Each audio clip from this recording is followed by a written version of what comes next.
ఆంధ్ర రాష్ట్రాన్ని అభివృద్ధి దిశగా నడిపించే సత్తా, ధైర్యం ఉన్న నాయకుడు చంద్రబాబు ఒక్కరే. టీడీపీ సీనియర్ నాయకులు, రాష్ట్ర టీడీపీ ఉపాధ్యక్షులు విఎస్ అమీర్ బాబు 2024 సార్వత్రిక ఎన్నికల్లో టీడీపీ, బీజేపీ, జనసేన కూటమికి పెద్ద ఎత్తున చంద్రబాబు నాయకత్వం మీద నమ్మకంతో ఒక సునామీలా కూటమి అభ్యర్థులను ఓట్లేసి గెలిపించిన ప్రతి ఒక్కరికి నా కృతజ్ఞతలు.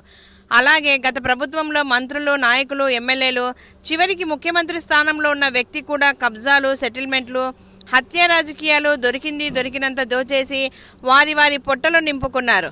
దీపం ఉండగానే ఇల్లు చక్కదిద్దుకోవాలి అనే తత్వంతో ప్రజల సొమ్ములను దోచుకున్నారు అని అమీర్ బాబు వివరించారు. అందరికీ నమస్కారాలు. ఈరోజు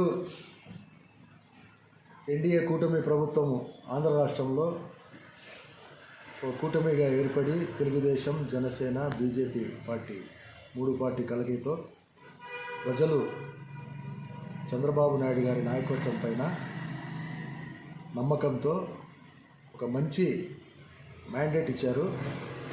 ఒక సునామీలాగా ప్రజలు తమ ఓటు హక్కును వినియోగించుకొని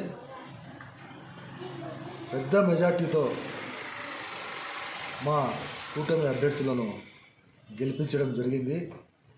ఈ ఆంధ్ర రాష్ట్ర ప్రజానీకానికి కృతజ్ఞతలు తెలియజేసుకుంటున్నాము. ఎందుకంటే ఈరోజు చంద్రబాబు నాయుడు గారి పాలన, ఆయన నాయకత్వం ఈ రాష్ట్రానికి అవసరము.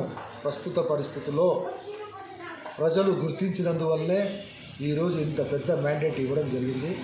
దాన్ని పూర్తిగా వారి నమ్మకాన్ని నిలబెట్టుకునేదానికి ఈ కూటమి ప్రభుత్వము తీవ్రమైన ప్రయత్నాలు చేసి ప్రజల ఆశీర్వాదంతో, వారి యొక్క అండతో తప్పకుండా సఫలీకృతులవుతారని ఈ సందర్భంగా విన్నవించుకుంటున్నాను. అలాగే గత ప్రభుత్వంలో ప్రజలు గమనించే ఉంటారు. వైసీపీ ప్రభుత్వంలో ఉన్న ఎమ్మెల్యేలు, నాయకులు, మంత్రులు, సాక్షాత్తు ముఖ్యమంత్రి స్థాయి కాడి నుంచి ప్రతి ఒక్కరూ చేతికి అందింది దీపం ఉండగానే ఇల్లు చక్కదిద్దు పెట్టుకోవాలా అనే ఒక లక్ష్యంతో ఎక్కడ పడితే అక్కడ భూ కబ్జాలు, సెటిల్మెంట్లు, ఆఖరికి హత్యలు, డబ్బులు ఏ విధంగానైనా సంపాదించుకోవాలా, తమ పొట్టలు నింపుకోవాలని అనే దాంతోనే పోయినారు. కానీ ఎక్కడ కూడా ప్రజా సంక్షేమం గురించి కానీ, సాక్షాత్తు మన కడప జిల్లా తీసుకున్నామంటే మన ముఖ్యమంత్రి మన జిల్లా వాసి అయినా కూడా ఈసు మాత్రమైనా కూడా ఈ జిల్లాలో అభివృద్ధిలో గత 5 సంవత్సరాల్లో మొత్తం కూడా కుంటుపడిపోయింది. ఏ మాత్రం కూడా ఒక పారిశ్రామిక సంస్థలు కానీ, విద్యా సంస్థలు కానీ, ఏదైనా ఒక మంచి కార్యక్రమం కానీ ఏదిగా చేయకుండా ఆ పుణ్యకాలం అంతా కూడా వాళ్ళు గడిపేయడం జరిగింది. అందువల్లనే ప్రజలు అన్నీ గమనించినారు.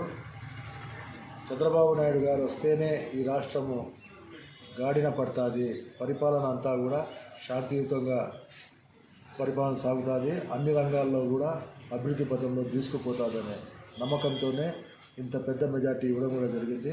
అలాగే సూపర్ 6 అనేది సంక్షేమ పథకాలు ప్రజలు చంద్రబాబు నాయుడు గారి నమ్మకం పైన తప్పకుండా ఆయన నెరవేర్చగల శక్తి, యుక్తి చంద్రబాబు నాయుడు గారికి ఉన్నందువల్లనే ఆయనకు పట్టం కట్టడం జరిగింది.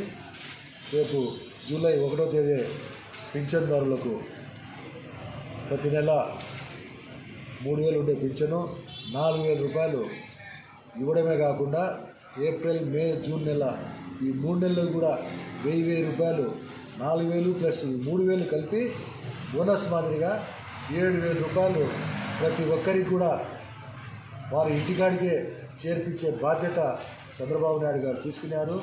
రాబోయే రోజుల్లో ఆర్టీసీ బస్సుల్లో కూడా ఉచితంగా మహిళలు ప్రయాణం చేసేదానికి కూడా ప్రణాళికలు ముందుకు తీసుకొని పోయి మన రవాణా శాఖ మంత్రి, మన జిల్లావాసి అయిన వాడే రాంప్రసాద్ రెడ్డి గారు కూడా దానిపైన అంతా కూడా ప్రణాళిక వేసుకొని ఏ విధంగా ఈ కర్ణాటకలో, తెలంగాణలో అక్కడ ఉండే తప్పులను సరిదిద్దుకొని ప్రజలకు బాగా మంచి సౌకర్యము, ఎటువంటి వారికి కూడా ఇబ్బంది లేకుండా సక్సెస్ఫుల్గా ఈ సంక్షేమము ప్రజల్లో పోవాలని చెప్పి ఒక దృఢ నిశ్చయంతో రాంప్రసాద్ రెడ్డి గారు కూడా దానిపైన దృష్టి పెట్టారు. తొందరలోనే అది కూడా అమల్లో వస్తుంది. అలాగే అన్నా క్యాంటీన్ కూడా 100 రోజుల్లో మన ప్రభుత్వం ఏర్పడిన 100 రోజుల్లో అన్ని మండలాల్లో కూడా హెడ్ క్వార్టర్స్లో మన నియోజకవర్గ హెడ్ క్వార్టర్స్లో కూడా గతంలో ఎక్కడ ఉన్నాయో అన్నా క్యాంటీన్ పునఃప్రారంభించి 5 రూపాయలకే నాణ్యమైన భోజనం అందించే విధంగా ప్రజల అన్నదాహార్తిని కూడా తీర్చే విధంగా ప్రణాళికలు వేసుకొని చంద్రబాబు నాయుడు గారు ముందుకు పోతున్నారు. ఆయనకు ఆ మేధాశక్తి దేవుడు ప్రసాదించినందువల్లే తప్పకుండా కూడా ఈ రాష్ట్రాన్ని అగ్రగామిలో నిలబెడతారని ఏమాత్రం కూడా మనము భయపడాల్సిన అవసరం లేదు. ఆ శక్తి ఆయనకు, ఆ భగవంతుడు, ఆ అల్లా ఆయనకు ప్రసాదించాలా. ఆయన యొక్క ఆరోగ్యము, ఆయన యొక్క వయస్సు అంతా కూడా పెరిగి ఈ రాష్ట్రాన్ని, ఎందుకంటే ఆయన సేవలు చాలా అవసరం ఉండాలి. ఇప్పుడు ఈ రాష్ట్రం మొత్తం కూడా సర్వనాశనం చేస్తారు వైసీపీ ప్రభుత్వం వాళ్ళు. ఏమాత్రం కూడా కుక్కలు చించిన విస్తరి మాదిరిగా తయారు చేసి ఏమాత్రం కూడా ఏ జిల్లా కూడా అభివృద్ధి చేయకుండా 3 ముక్కలాట అని చెప్పి ఆ అమరావతి రైతులను వాళ్ళతో ఆటలు ఆడుకొని వాళ్ళ జీవితాలు కూడా 5 సంవత్సరాలు నాశనం చేసేసి 1361 రోజు వాళ్ళు నిరాహార దీక్షలు, ధర్నాలు అన్నీ చేసినా కూడా చీమ కుట్టినట్టు కూడా లేకుండా జగన్మోహన్ రెడ్డి గారు ఆ దారిపోయినప్పుడు పరదాలు కట్టుకొని వాళ్ళ ముఖాలు కూడా చూసేసి ఇది లేకుండా ఆయన నడిచిన మార్గము ఈరోజు అందరూ కూడా అసహించుకుంటున్నారు జగన్మోహన్ రెడ్డి గారిని. సాక్షాత్తు ఆయన పులేళ్ళ నియోజకవర్గం వల్లే వారి యొక్క కార్యకర్తలే ఆయన్ను గో బ్యాక్ డౌన్ అని చెప్తున్నారంటే దీన్ని బట్టి అర్థం చేసుకోవచ్చు ప్రజల్లో ఎంత నిరాశ వైరాగ్యం వచ్చిందో. తప్పకుండా చంద్రబాబు నాయుడు గారు అందరి నమ్మకాన్ని నిలబెట్టుకుంటారు. ఈ ఆంధ్ర రాష్ట్రం మొత్తం భారతదేశంలోనే కాకుండా ప్రపంచ స్థాయిలోనే గుర్తింపు కలిగిన రాష్ట్రంగా రాజధానిని తీర్చిదిద్దుతారని చెప్పి మాకు పూర్తి నమ్మకం ఉండాలని సందర్భంగా తెలియజేసుకుంటున్నాను.